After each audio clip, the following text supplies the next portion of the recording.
All right. Welcome, guys. Indeed, this has been a long time coming, and I'm so excited to finally be here bringing you this amazing content. For guys who are just here for the first time, which I know is almost everyone, literally, because this is our first YouTube series being done here. So yeah, karibuni sana guys. Why am I doing this? Over the years, I've had the chance to interact with so many people who have mind-blowing ideas. So yeah, looking to find a way where we can just have a masterclass, where we get to learn from people who have gone through the ideation process, and actually built a startup.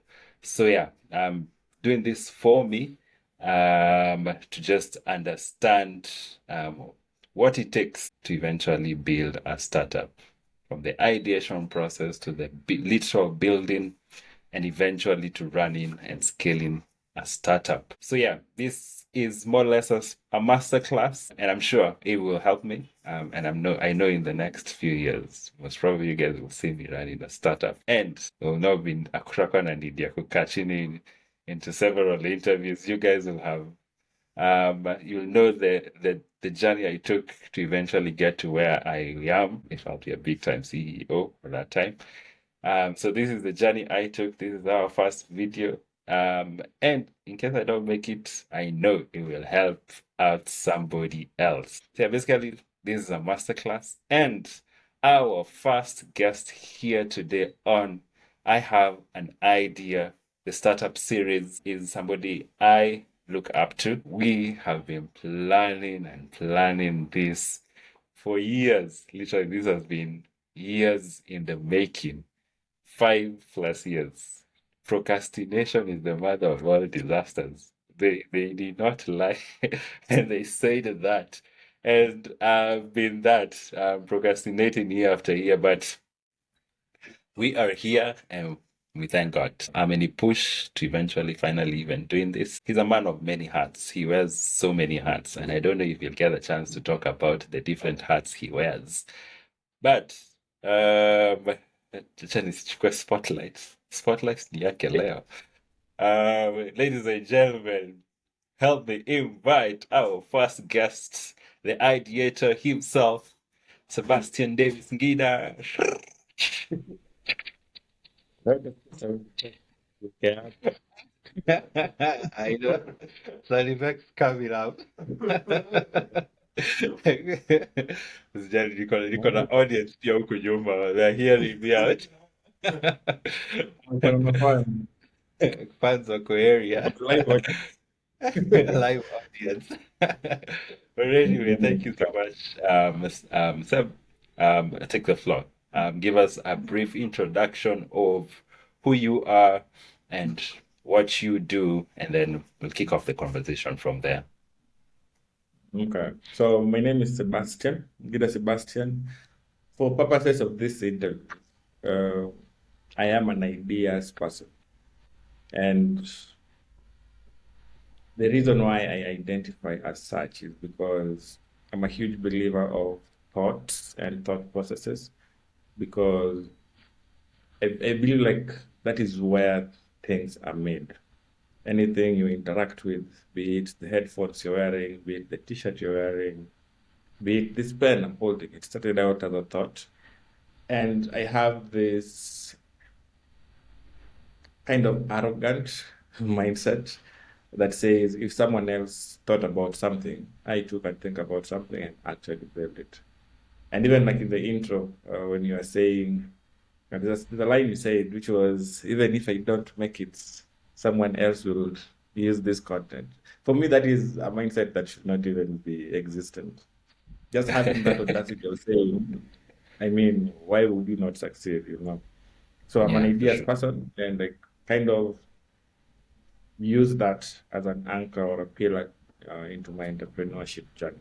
So in a nutshell, that's who I am. Amazing. Thank you so much for that. An amazing introduction. And indeed, Yeah. thank you for that correction. You may remove your mindset. But unasemaje tukidoti? So if I make it, guys, this is the journey I took. When you make it. When I make Yeah. it, indeed, indeed, English is not Mm. our first language, but we. Yeah. But anyway, thank you so much, Sebastian, for making this debut, and choosing to trust us, and coming here to just even share your story. So maybe to Yeah. understand and give this story a foundation, we'll get to understand a brief intro of your upbringing, because if there's one thing I want to demystify is are these startup founders built in a different way? Uh, Yeah. are you raised up in a different way that is very different from others? Because there's this saying that not everyone is a founder, an entrepreneur. The people who are just built to be employees. So maybe even just get into so help me demystify that, Yeah. understanding your place also. Mhm. Can anyone be a founder, and what does it take to eventually end up there? Were you raised up differently? That is different from these people who are said who can be entrepreneurs, and these guys who are called to be, no, if it's called or are just meant to be employees throughout their lifetime. So maybe help us demystify who Sebastian is, how Sebastian was brought up. Why did you go to any special schools, or did you have to do any special training that gave you this mindset of an ideator, of seeing the world and always seeing different problems and finding business solutions out of them? And I was making money out of that, because you make money because you find problems within the society, within the world. So maybe help us demystify that so that we can clearly put it out that anyone can be and anyone can do this. Or is there a different route so that people just know? Because as I said when we started, I've met so many people over these years. Amazing, amazing. Like you'll hear this idea and you're like, my goodness, this is the next Facebook. What are you Yeah. doing? Why are you not building this? So, and as a software engineer, I can't help everyone, because everyone comes to me, hey, what help You me build build this. this. And I hear it and I'm Yeah. like, geez, this is the next big thing. And for Mhm. sure they are amazing ideas, but they don't eventually make it to the market. So help us demystify also that. So give us maybe a brief intro of you and how you eventually made it to where you are, the different networks, different trainings, if they are, that brought you into where you are right now. Yeah. Okay, so kind of to break down the question into segments. The first bit is my upbringing. So I'm in a last born in a polygamous family with 12 other siblings. So we were 13. We lost one of us, so we are 12. But being the last one meant even the way you're provided for is very different, especially from the age where I come from, where parents would normally uh, take the elder siblings to school, and then there was an expectation that the elder siblings will then take care of the younger siblings. It's kind of what we call black tax. And so in school, smart kid, getting my grades, but in most cases, very invisible. Yeah. Like when you walk into the house, you're seeing all these people in the house, and my family was huge. My dad was taking care of his siblings' kids, so I grew up around cousins, around many siblings, around like farm hands and house helps. So for you to stand out, you had to be exceptional, or you had to do something exceptional. And so things like dancing for guests when they come into the house, because that's how people remember you. Uh, I think as human beings, we have this innate need for people to see us. And so you kind of overcompensate for the weaknesses. And now in this case, the weakness is you being the younger ones. When guys are talking, you kind of shove to the corner because your siblings are, by the time you're 5 years, your sibling is like 18, 20. So you don't really have any point of conversation. And the people that you start having conversations with when you can actually have intimate and logical conversations and now your nieces and nephews. So my nieces and nephews are my age mates, but there's that constant reminder that these are not your siblings. These are people who should be Yeah. calling you uncle. In case of my sisters, they should be calling you auntie. And so Mhm. what you learn over time is you start now making friends with other people. So neighbors and kids who kind of like the same things you like. When I was growing up, Bano, like the Bano game, was Uh-huh. very popular. Yeah. Soccer was very popular. The idea of going into the forest and hunting was very popular. Uh, and it's not really a forest, but bushy areas. So you go hunting for butterflies, go hunting for grasshoppers, and you kind of put um, grass at the in the abdomen, and then you see them fly. So those are the Yeah. things. And so Yeah. as a kid, those are the things that make you stand out, especially if you're very good with them. And so we take like papers and cut them into square shapes, tie a string on it, and then wave it.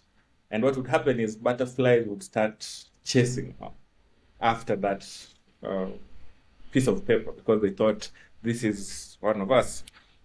And now, because when you're doing it, it seems easy because it comes naturally for you. And maybe you're compensating for not being visible to other people, but you get very good at it.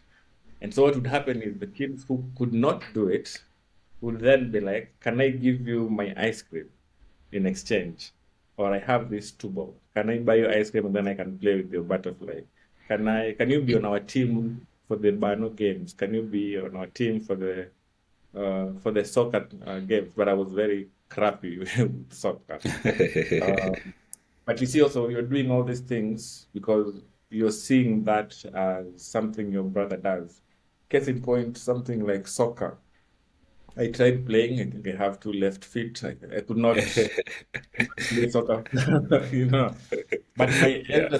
my elder bro was very good. He missed an opportunity to be in the national team by uh, what people would say corruption. He All used to play right. for Shabana Yeah. FC. Um, and so I tried being a goalkeeper, and I was like, nah, this is not for me. And then one of my siblings used to play basketball. And so with basketball, I actually took a liking to it. And I did really good, But at some point, I was just like, you know what? I don't think. Because now the thing that happens is if you play a certain sport, you start looking at people who are playing it on a global stage, and you're Yeah. seeing these guys who are 6'5", 7 feet playing. At that time, Michael Jordan was the man to look up. And you're like, there's no way I'm built to play against this kind of person. And so I just took that idea and shoved it somewhere. And like, if I'm I'm gonna play just to have fun, but not at a competitive level. But just to go back to your question, the my early memories of entrepreneurship, when my brother was the one telling me this, I think a year or 2 years ago, he was like, do you remember when you used to go and look for mangoes and then sell the mangoes? Mhm. So remember that part where I said there was an expectation of older siblings taking care of younger siblings. Yeah. I ended up living with one of my stepbrothers in Nandi Hills. Nandi Hills is a Okay. very fertile area. But when I was there, this other brother of mine also came. And so what we would do is, again, that same model of going to play with friends. And kind of trying to find things to do. So we would find like farms that have mangoes. So usually the mangoes have to be harvested, and the ones that you'd find already on the ground were considered not good for selling. And so the farm owners would allow you guys to pick them and go eat. But now I would show up with a sack and carry as many as possible and go sell. So I'd go and sell Mama Sokoni, you know. But again, you're not doing it because it's a business. You're just doing it because you can get an extra 5 shillings, 10 shillings, 20 shillings that you can then use in school to buy uh, confectionery, sweets and biscuits. So Yeah. that is like the early memory of entrepreneurship and kind of turning this activity or this idea into an avenue to make money. In regards to anyone being able to be an entrepreneur and turn an idea into a business, first of all, there's nothing wrong with being an employee. There are guys who are just good as either number twos or number threes. Their job is to uh, make this thing happen. And if you investigate it, the thing you realize is there's a comfort that comes from certainty, which most people have or are designed to have, which is every end month I need to have a paycheck. Every end month I need to know that my bills are paid, and the only way this can happen is by having a stable and proper job. There's nothing wrong with that. However, it's that very mindset that now I believe differentiates entrepreneurs from any other person. Can anyone and everyone be an entrepreneur? No. And especially if it's from an idea, you know, because for you to say, this is the idea I have and I'm going to build a business out of it, you have to have a very comfortable relationship with failure. You have to have a very comfortable relationship with failure. But on the other extreme, you need to have a very strong relationship with the idea of creation, you know, because like you said earlier, people come to you with these ideas and you look at them even from an engineering perspective and you're like, this is a work of marvel, but they never make it, you know. And sometimes people have these ideas and they're like, I mean, it's good, but I don't think it can work. But in real sense, Mhm. what they're saying is, I don't think I'm the one who would make this thing work. Okay. All right. And so, in regards of if can anyone be an entrepreneur? No. Can anyone be a business person? Yes, because that can be taught. Because business is basically systems and processes. Entrepreneurship is about creating new ideas to solve existing problems. If it's a matter of systems and processes, you can go to a business school. You can learn counting. That's why, like even like a business, it will have different people doing different things.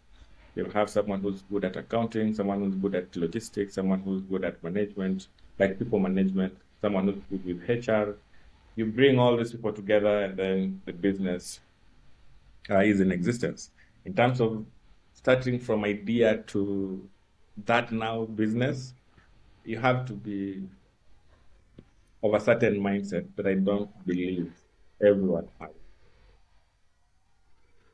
Interesting. And you've said something really amazing that I want you to recap again. The difference between entrepreneurship and a business person. Could you just say that again? Okay, so and I get a lot of flack when I'm talking to people about this idea, Yeah. which is entrepreneurship is not the same as business. All right. Entrepreneurship is about problem solving, and Hmm. so case in point, even this software we're using, it's called Riverside, right? Yeah. Uh, what is the problem that Riverside is solving? Two people want to have a conversation. They want to document that conversation, and they want that conversation shared or distributed. And so Yeah. if you think about it from a use case perspective, it's as simple as two people who are in different spaces physically. wanting to have this conversation, but making sure that that conversation is recorded in both video and audio at a high level. And it could Yeah. be this interview or it could be a business meeting with sensitive information. And so you want to document all the information that you gave to this person just in case something else happens. So Yeah. that is the problem. Two people want to talk or have a conversation, but they're not in the same physical space, but they want to document that conversation. How do they do it? Okay. Let's build this software that is called Riverside. Let's build this software. It can be called whatever. It can even be called a spoon and fork. As long as it's solving that problem, it's gonna find like there are people who are gonna use it, right? Hmm. That is Yeah. entrepreneurship. You've seen a problem, you've built a solution for it. All Business right. aspect is okay, now Riverside exists, you Yeah. know? Riverside exists or spoon and fork exists. How do Hmm. we get David and Sebastian to know about it and use it? Now, Yeah. that is where the business aspect comes in, which is okay, we need a marketing team, we need a technical team that ensures this thing is consistently operating and not just operating, but operating at the highest level. We need a Okay. social media team, we need a support team. What is the logistics involved, and do we need someone for that? So the business Hmm. aspect is systems and processes. The Okay. entrepreneurship aspect, Bring in all these things together.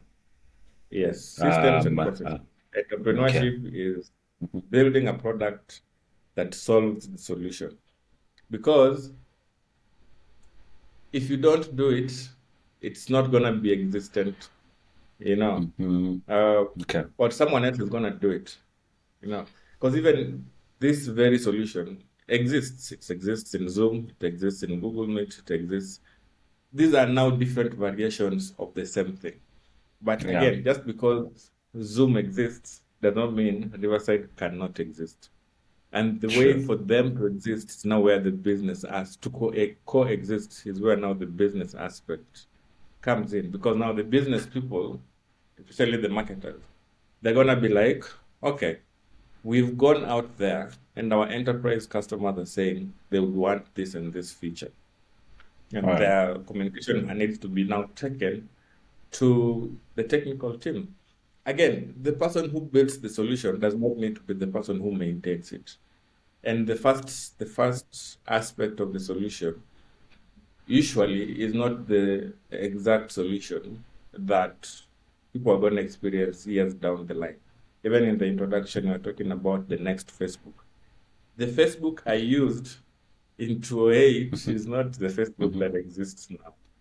You know, True. when True. I remember Yeah. back when you'd have 10,000 followers on Facebook and you would post something and all the 10,000 people would see that thing, you Mhm. know. Now, for the Okay. 10,000 people to see it, you have to advertise to them again. So Facebook in itself as a platform has gotten to a point where even having more followers is useless because it does not equate to the same number of people seeing that content. Back in the days, people would actually pay you to get more likes or followers on their pages. Now, that organic reach is no longer there. And so for the business aspect is now what comes in to fine tune the product to fit the market need. The idea aspect is the one that solves the solution, the problem. And then now, once you've solved the problem, you provided a solution for the problem or to the problem. Now the business aspect of it kicks in to fine tune the product. Yeah. Mhm. All right. And I think there's a whole conversation around those two terms. And I don't know if most probably we'll have a different sit down where we just get to also just dive right into it. But I want to ask also this, especially to guys who are have really sold into a certain idea and using your Mhm. two definitions of entrepreneurship and business people. Yeah. And maybe this person wasn't supposed to be the one building this specific solution. So how how Yeah. how how how, how would you respond to that? Say They that have this again. They have an idea, they but they have the idea, but just also using your two differentiations in terms of entrepreneurship and business people. yeah.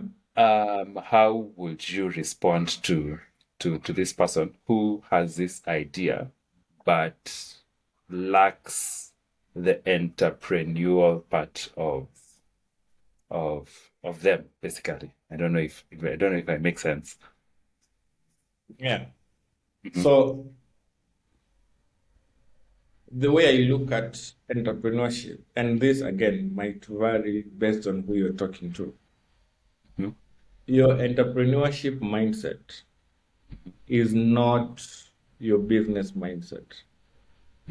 So let me give you an example with something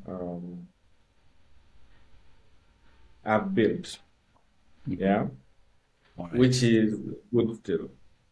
Mhm. Okay. So with GoodStill, we have um, one problem. Mhm. And that one problem has its own like tributaries, but the problem is one.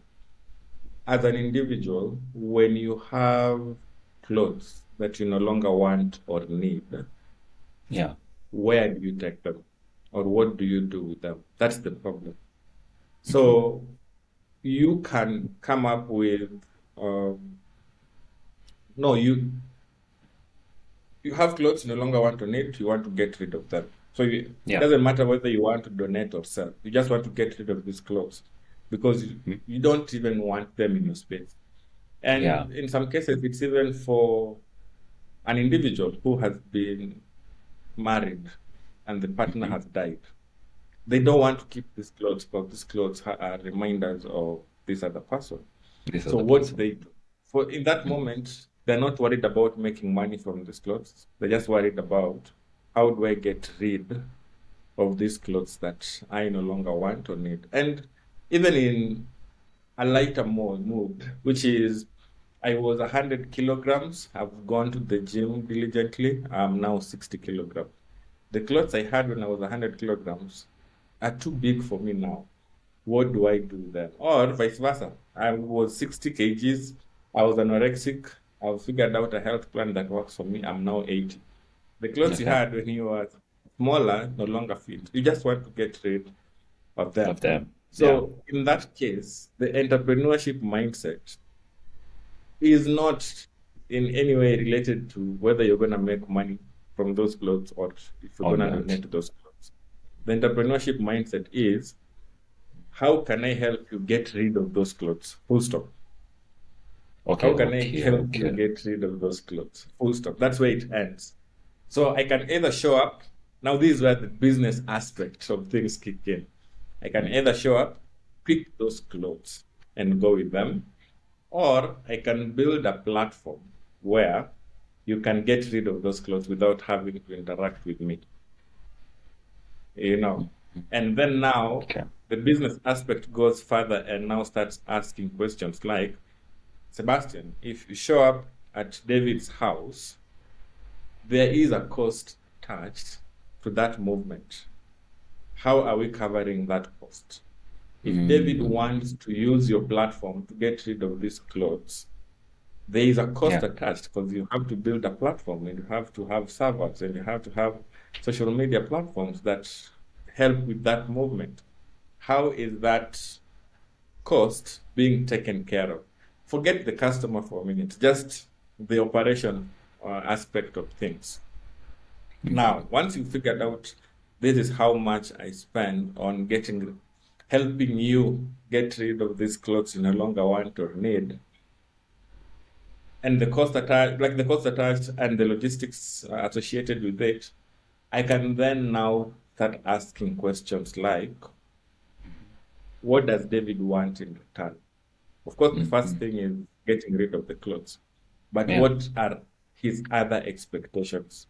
If he's looking to donate, then how can we make it as seamless as possible for him in a way that it's not a burden? If he's Mhm. looking to make some money out of it, how can we integrate an aspect that allows him to sell, you know? But Okay. also, if Mhm, you are just mhm, donating, if you're just donating these clothes, mhm. then the question becomes, is it ethical for GoodStill, for example, to make a profit out of clothes you've donated? Yeah. Yes, I've helped you Yeah. solve a problem, but is it ethical for me to make a profit? A profit out of And it. Yeah. yes, and if the answer is yes or yes and no, then the question becomes, okay, we've helped you get rid of the clothes. Recovered our costs and made a little bit of profit because no one is doing this for free. How else can we have an impact? And Mhm. the impact can be a fraction of this can go towards selling it for cheap, which could Yeah. be 50 shillings or 100 shillings maximum, to people in underserved communities, Or we can just say this percentage of clothes that we get from people who are donating, we will give to people who want clothes. Because the other thing that people forget, especially with this clothes bit, is usually what happens is you and your friends come together, you put your clothes together, and you take them to a children's home. Children's home. So these are kids. You are in your 30s, you're donating Giving your suits 30s to a to children. Yeah, so For what sure. we're just doing is transferring the problem from your Yeah. house to the Yeah. children's home. To the So we children's have to home. figure, Yeah. yeah, so we have to figure Mhm. out a way that this can be done in a way that makes sense to the end user. If you're 30-year-old and you have this hoodie that you no longer want, there's another 30-year-old or someone who has the same body build as you who can actually use it and appreciate it. So how do we get Yeah. it to them? Then the Yeah. question becomes, we want to get it to them for free when we are incurring costs, or do we Mhm. want to charge them a small service fee just to make sure that when you come That's to our office, we are still open? So you see now the business aspect is what now creates all these layers of the yeah. how this idea is going to be implemented. But the So entrepreneurship mindset is just one mhm. thing. David has clothes he no longer wants on it. He wants to get rid of them. How can we help him do Interesting. that? Yeah. Okay. So is it safe to say, and I like how you've put it, that the entrepreneurial mindset is seeing a problem and eventually seeing a solution out of that problem. And then Yes. that encompasses the entrepreneur. And then an entrepreneur doesn't necessarily must have um, um, a business acumen, basically. So Mm. this you might see as a problem and find a solution to it, but lack the skills to make it into a business. Yes. Yeah. So That's with true. that, yeah, yeah. So so basically, what I'm getting is, um, just because you have identified a problem and found a solution to it, doesn't necessarily mean that that solution will eventually translate into a business, because you now need to look at the business side of it. And as you've said and you've put it very well, is now bringing all these processes and these layers all together. And that is what most probably a majority of people might lack. You might see and think that you have a business, but you literally do not have one, because you haven't really thought about all the things that come into play and come together to eventually form this idea into and make it profitable eventually at the end of it all. But here's Yeah. the thing though. Mhm. If what you're doing is actually solving an existing problem, Mhm. there will always be an opportunity to make money. Always. Mhm. Because people have money. And Mhm. especially if the problem you're solving is a problem that people who have money experience. Like you will always have an opportunity to make money. The issue with most people is wanting to figure out everything on day one. Because Mm-hmm. as a software engineer, if I come to you and I'm like, look, for purposes of continuity, let's just use GoodStill as Yeah. an example.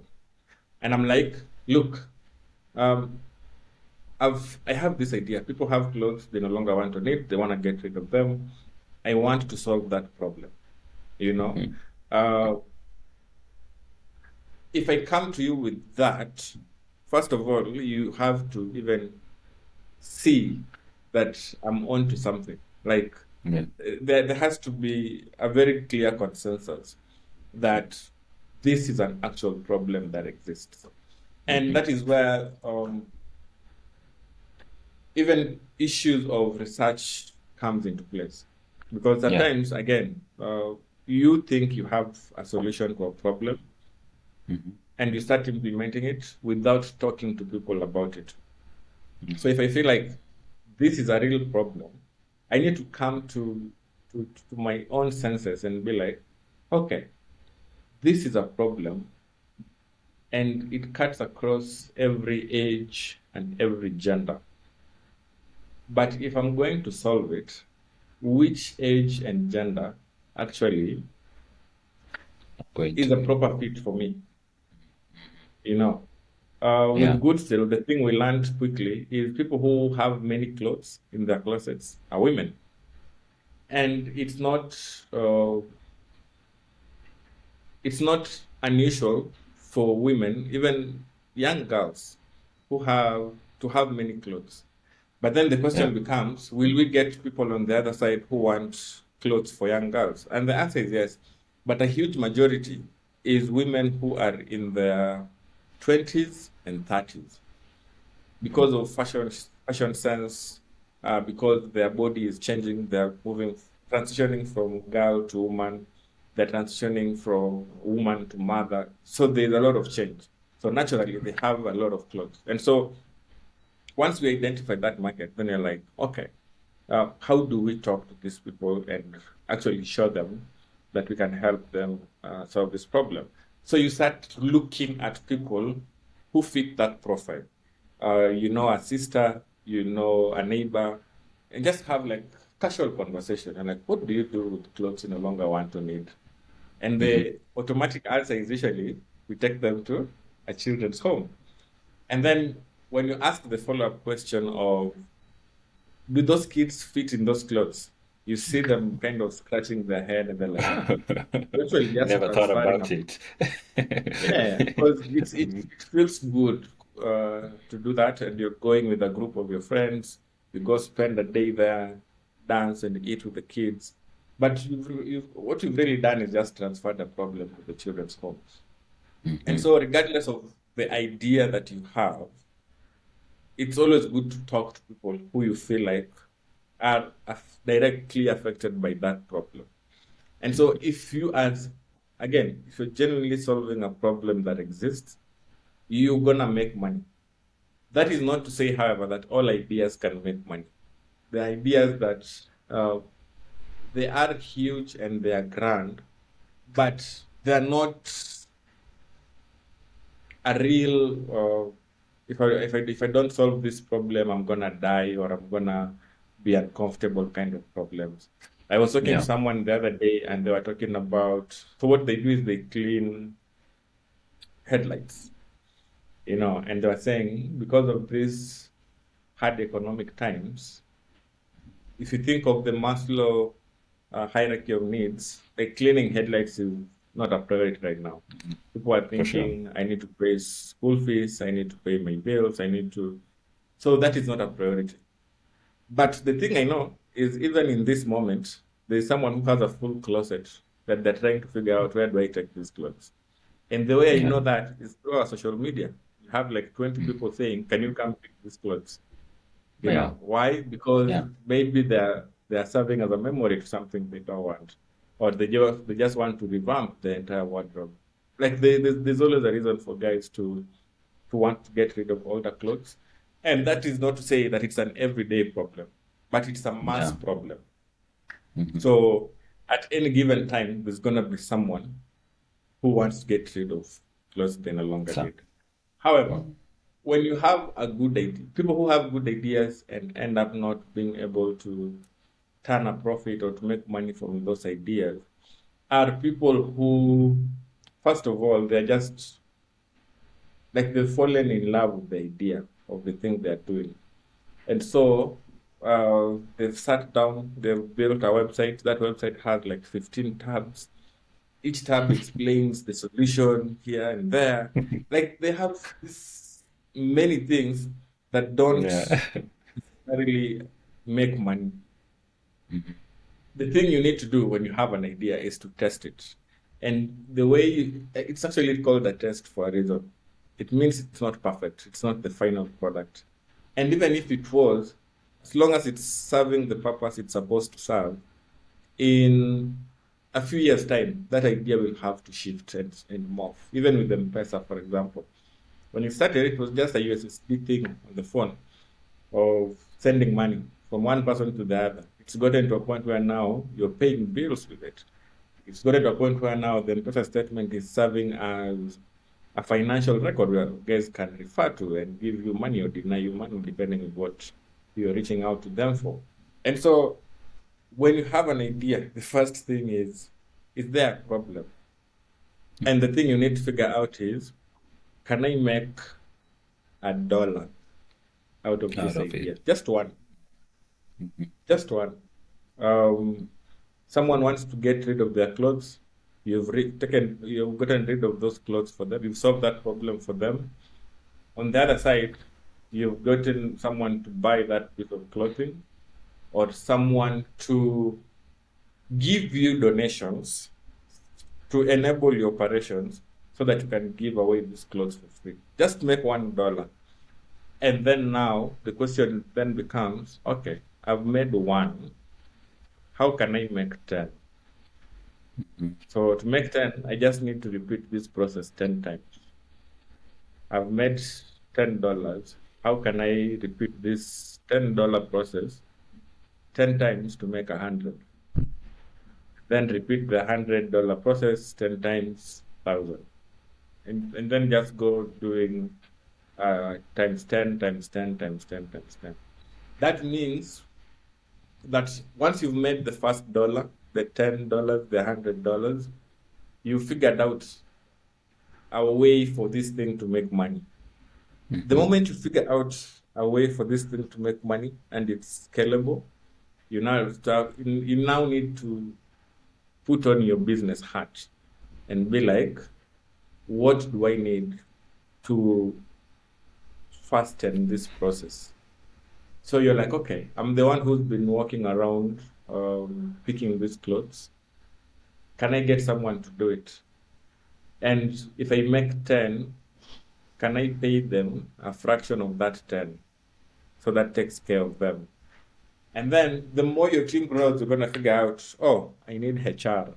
Oh, I need an accountant. Oh, I need a social media team. And then what started out as just you making $1 becomes a thing that now has a system of a team of 50 people, and 50 people effort will always be more than one person's effort. And that's how now you Amazing. transition the idea into a business. Amazing. I love how you've put it. That way before you even put on your business hat, like you need to have built first, as you said, identified the problem, come up with the solution for it, build that solution. And as you're building, you're also just doing a lot of research in terms of the people who are actually going to actually use this solution that you're building. So you build as you do research and test it out and keep on iterating also as also you're getting feedback from different users and different people. So the build and iterating goes also hand in hand, but it has to be there so that people also are using it. Before you even think of wearing your business hat, those processes must be done before you even think that, by the way, most probably I have a business right here that can actually go into the market. This must be done. You have to have something that you have built and is working and has users. And with that, you're constantly iterating. Amazing, Yeah. amazing. Guys, hey, master class. And Class the is thing in is, just session. Yeah, just to add yeah, to what you're saying, um, yeah. the building part does not Hmm. mean let me go to David and tell him to build a software for me. Yeah. The building part is this is the person I want to solve this problem for. What is the simplest way for me to solve that problem for them? I'll give you a clear example. For GoodStill, we just used Google Forms. Where like, do you Uh-huh. have clothes you want to donate? Yes. Fill this form. Give your location, your phone number, your email, blah, blah, blah. We will reach out to you.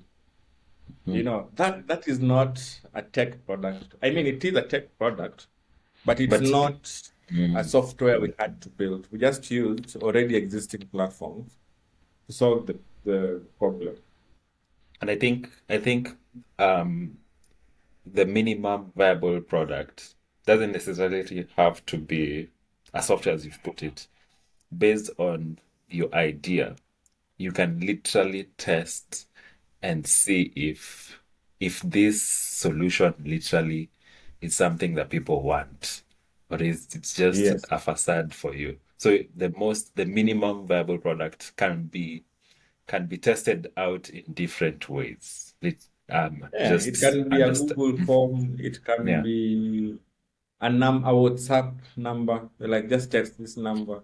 You Hmm. need to be at that level where Hmm. um, you can at least get some feedback. When we put out the form the first time and did an ad for I think 1,000 bob, we got like 60 something people saying they Hmm. want to donate the clothes. And you know this, at some point we had a full house with donated clothes, trying to figure out where do we take these clothes, and Yeah. it took us a minute to figure that out. But the moment we made the first dollar, we were like, okay, this works. And the Hmm. crazy thing is, even to this point, we have not built a tech product per se for GoodStill, and it still works. And so now, when you go to when, like right now, we are at a level where we're like, okay, we need to figure out scalability for this thing because we've clearly seen there's a problem. We've made some money out of it. How do we grow faster? How do we help more people get rid of the clothes they want? And now that's where now the business heart comes in. And then I start thinking of, can I raise some money? Can I talk to people to put in some money?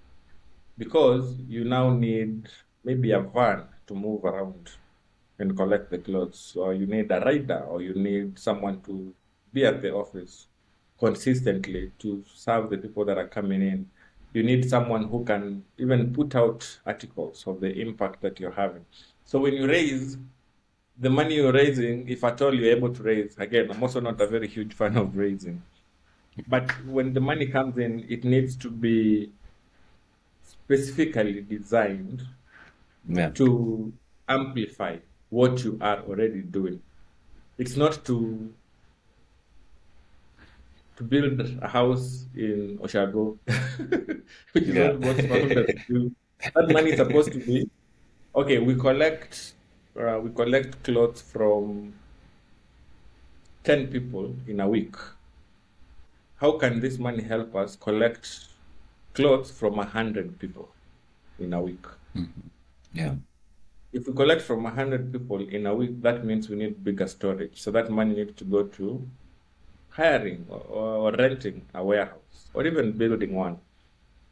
If you have a warehouse, you have to start think of, I need some form of structure of how this, like when these clothes come in, this how they're documented, so we know at any given time how many pieces of clothing we have at the facility. And Yeah. there's also a narrative around carbon credits and reducing. Now that's where the impact comes in, reducing the amount of clothes that end up in our landfills. But that is not a narrative I want to sit on at the moment because we focus on good clothes. That's why we are called GoodStill. And what we want is for these clothes to end up in other people's closets who would otherwise have to go and buy mitumba or second-hand clothes. And so what happens is if you have enough people circulating enough clothes in the economy, it automatically reduces the amount of mitumbas we would need to import, Hmm. because they are being imported because people want them and the people who built a business around it. And Right. again, Africa is being seen as a dumping ground for second-hand clothes. And I know like the AGOA Treaty makes it harder for African countries to ban mitumba clothes. But what we are saying is, in our own little way, if we just circulate these clothes amongst us, we can then reduce how much clothes. Like because the clothes are coming because they're solving a problem, which is buying Hmm. clothes is expensive. And Hmm. so, in our small way, if we can make clothes available in a cheaper model, then we eliminate the problem they are solving. And then now the conversation is likely to shift. But it's that thing. It's that thing of saying even the MVP does not need to be a tech product. You just need a Hmm. website. You can use any of these CMSs. You just build a landing page and say, this is who we are, this is what we do, these are our social media platforms, this is our phone number. You want to talk to us, Hmm. use this email. If you want to share with us your information about collecting clothes, fill this Google form. But now, when you get to a point where we are automating things, we can now have a sit down with our tea and be like, hey, brother, can you build this app that can now, Yeah. like I said, if you collect clothes from 10 people, can this app help us reach to 1,000 people in a day? That's the only time you Hmm. need a tech product. You want to Hmm. help 1,000 people to donate or to sell clothes they no longer want or need, and it's physically impossible to do it. So the tech product you're building is for that, because you want to reach more people, and physically you are unable to do that. And so now the tech platform comes in. So if someone comes to you as a developer with an idea at the very basic level, they should be asking you to build like a one-page thing, something you can do in a day. Be like, okay, Yeah. what do you want? This and this and this and this. And in the back end, you can just embed Google Forms. So like, that's it. And even as you now, you actually can make more money that way because they're like, okay, I'll build for you the MVP in exchange for X% equity. Um, and if there's need for it, I will improve it. But once you figure out how to make money, you know, to be a founder, you Yeah. don't have to be technical. You just need to know a technical person who's also willing to put in the time and effort. Yeah. And then I will just Yeah. focus on now the business aspect of it. And it makes a lot of sense because if you're building something that you have no idea will make money, or if you have no one that is literally interested in whatever product you're building, Yeah. as much as it can be the next big thing, as long as it doesn't, number one, have users who are literally are dying to use this product, or one really are interested in using this product, or this solution is will most probably never make money for you. As much as it's the next big idea, it becomes at that specific moment not a priority, or for you to build that. So, as you said, you need to have data to back up your build process so that you know as Mhm. much as I'm building, I know I am building for the for the 30 or so people who have shown interest in this specific product. And Yeah. you've seen also the potential of this solution making money. That's when you sit down and now start the build process and say, I will launch it out to these 30 people who have shown interest, and we can now test and iterate with them and eventually now expand our market size eventually and grow into other markets. That makes a lot of sense. And also just it definitely relates to me and there are lots the many instances I found myself having an amazing idea.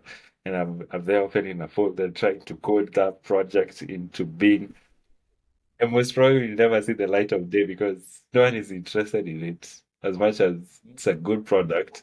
Um, Most probably it's premature, and people don't identify with it, or yeah, it's something that will happen way later in the years to come.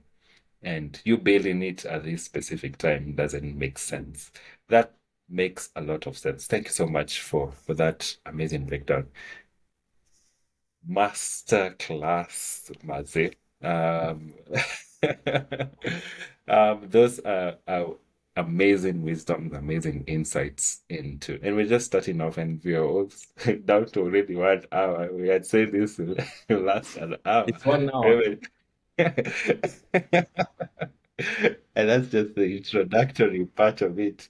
Um, Yeah. I don't know how we navigate this because so far, I think you have shared a little bit about your early days, and you've also shared your first interaction, your first exposure to the business world when you guys went to collect mangoes and you used to stack more mangoes Yeah. for yourself.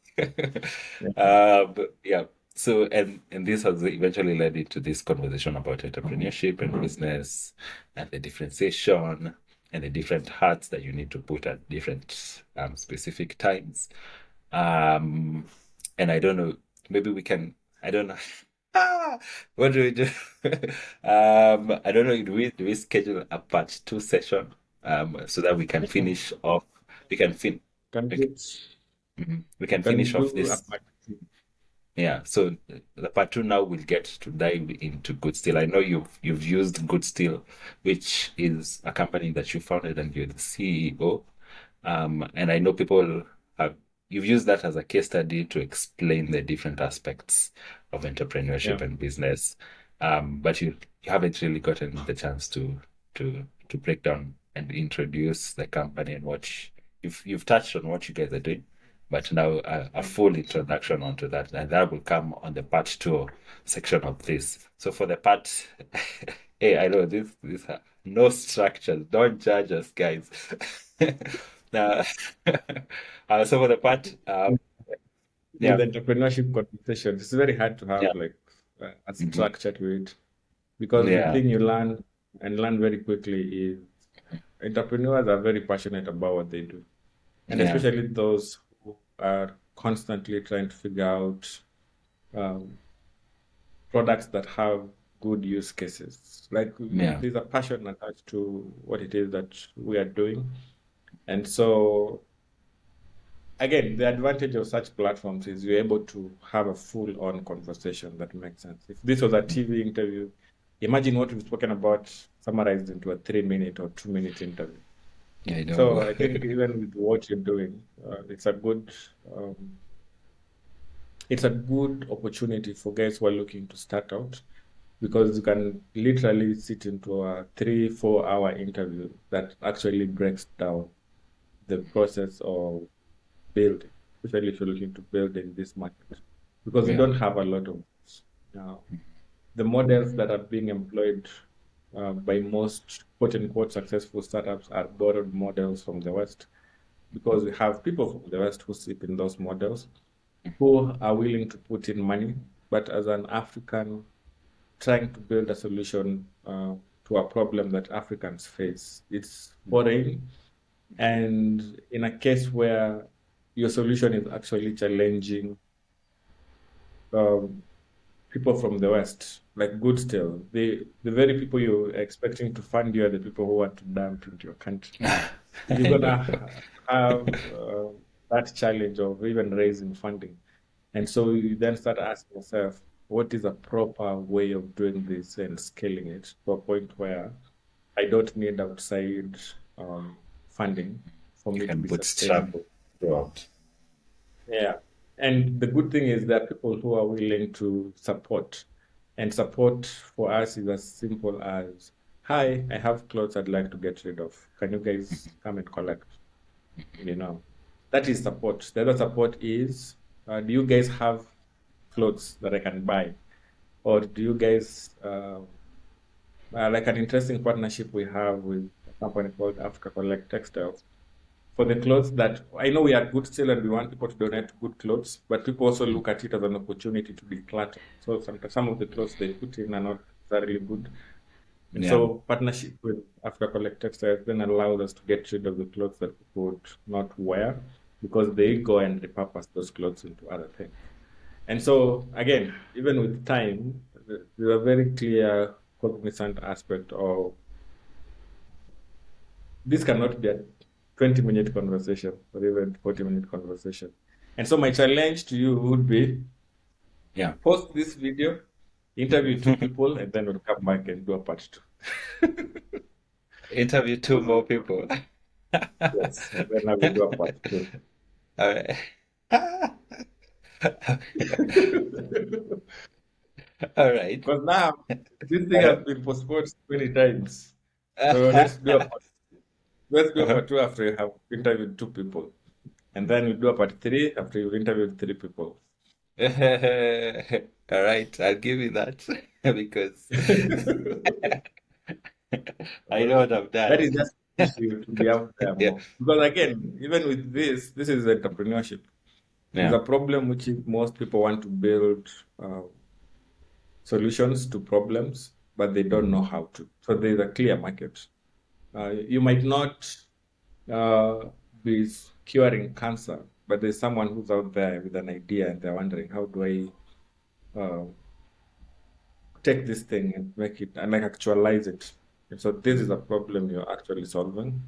And so the more people you bring on and have conversations with, the the, the bigger the the impact. problem you're gonna be solving. A bigger chunk of the Actually, problem you're gonna be.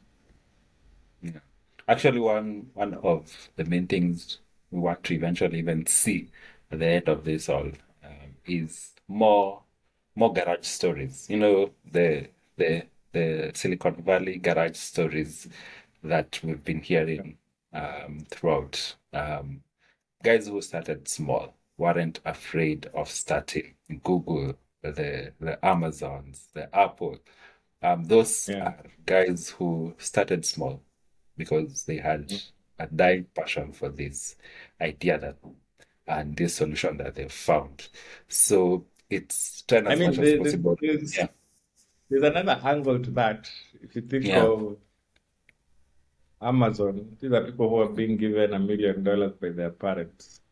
If you hear Yeah. like Bill Gates saying they dropped out of school, it's because they have some money behind them, you know. Mhm. But now you imagine you are Njuguna, an Mm. Otieno, who you just want to solve a problem for your Mhm. neighbor and for your parents. Yeah. Like another crazy idea we're working on is called Star Fubora, which Mhm. is basically retire better, you know. And it's the idea that a huge percentage of people who retire on the African continent don't have an income.